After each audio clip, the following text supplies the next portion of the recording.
কি যে বানাতে চলেছে আমি ঠিক জানি না, খালি আমাকে বললো তোমার কিছু বুঝতে হবে না, তুমি দেখতে থাকো। তা আমি দেখতে থাকি, ঠিক আছে, কি বানায়, ঠিক আছে, চলো তার সঙ্গে কিন্তু তোমরাও দেখতে থাকো। বলে দিই, এখানে রয়েছে মোটা দানার সাবু, যেটা আমি জল দিয়ে, মানে যতটা সাবু নিয়েছি ঠিক ততটাই জল দিয়ে, কিন্তু মানে প্রথমে 3 বার ধুয়েছি, ধুয়ে যতটা সাবু নিয়েছি ঠিক ততটাই জল দিয়ে ভিজিয়ে রেখেছি প্রায় 2-3 ঘন্টা ধরে। সাবুটা একেবারে ফুলে উঠেছে, এই যে চাপ দিলে এরকম হচ্ছে, এই দেখো, ঠিক আছে। এই যে, তো চলো কি বানাচ্ছি দেখাচ্ছি। আর এখানে নিয়ে নিয়েছি একটা টমেটো, আর এখানে আলু কেটে নিয়েছি, এই দেখো।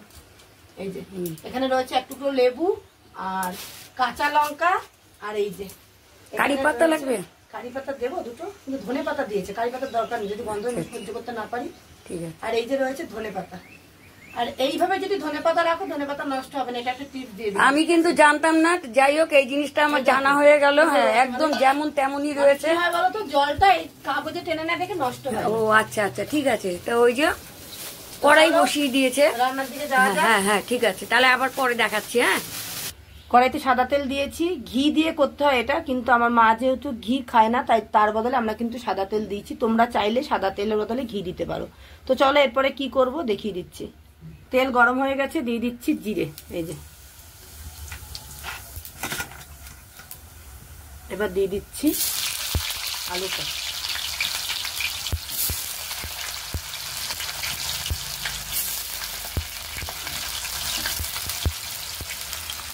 একটু ভাজা ভাজা করে নেবো। এই যে আলুগুলো ভেজে নিচ্ছি।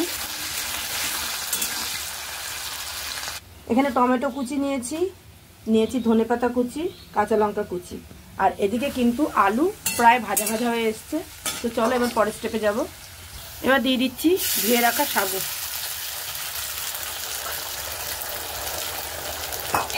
চলো এবার দিয়ে নাড়াচাড়া করবো। বাহ, দেখতে কিন্তু দারুণ লাগছে না, সত্যি এটা দেখতে দারুণ লাগছে।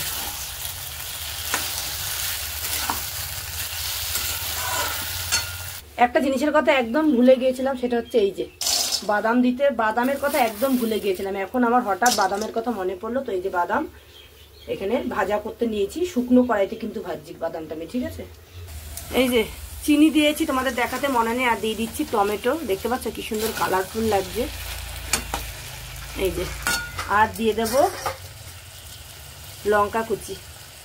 আমার মারা যেহেতু লঙ্কাটা খুবই কম খায়, তাই জন্য লঙ্কাটা কমই দিচ্ছে। সত্যি কথা বলতে কি, এইসব খাবার একটু লঙ্কা কম দিলেই ভালো লাগে, জাস্ট একটু দেখতে সুন্দর লাগবে তাই জন্য দেওয়া। এইটা সত্যি কালারফুল লাগছে, জিনিসটা এতটাই সুন্দর লাগছে কি বলবো তোমাদের। তো যাই হোক, তোমরা কিন্তু এটা সকালের জল খাবারে আর ডিনারেও কিন্তু এটা মানে খেতে পারো। আর উপোসের দিনে কিন্তু এই ধরনের খাবার কিন্তু অনেকেরই ভালো লাগবে। তো চলো সাথে থাকো, আবার আসছি। দিয়ে দিলাম ভেজে রাখা বাদাম। এই যে, তবে জিনিসটা কিন্তু দেখতে অনেকটাই সুন্দর হয়েছে। তোমরা কিন্তু অবশ্যই এই রেসিপিটা বানিয়ে খেতে পারো, দারুণ একটা রেসিপি, খুব ভালো লাগলো। এবার দিয়ে দেবো, কি সুন্দর রূপা, এবার দিয়ে দেবো ধনেপাতা কুচি। এই যে, চলো বানাবি, আমার রান্না পুরো শেষ। আমার এই থালাটা একটুখানি এসে করে এর মধ্যে খাবারটা নামাই। কেন এই গালাম তার নাম যাতে নিবা নাও। তো আমাদের কিন্তু গরম গরম সাবুর খিচুড়ি একেবারে রেডি। ওফ, দারুণ হয়েছে। আমার কি ইচ্ছে ছিল এই জিনিসটা খাওয়ার, খুব সুন্দর হয়েছে, দেখো দারুণ দারুণ, দেখেই মনে হচ্ছে লোভনীয় হয়েছে।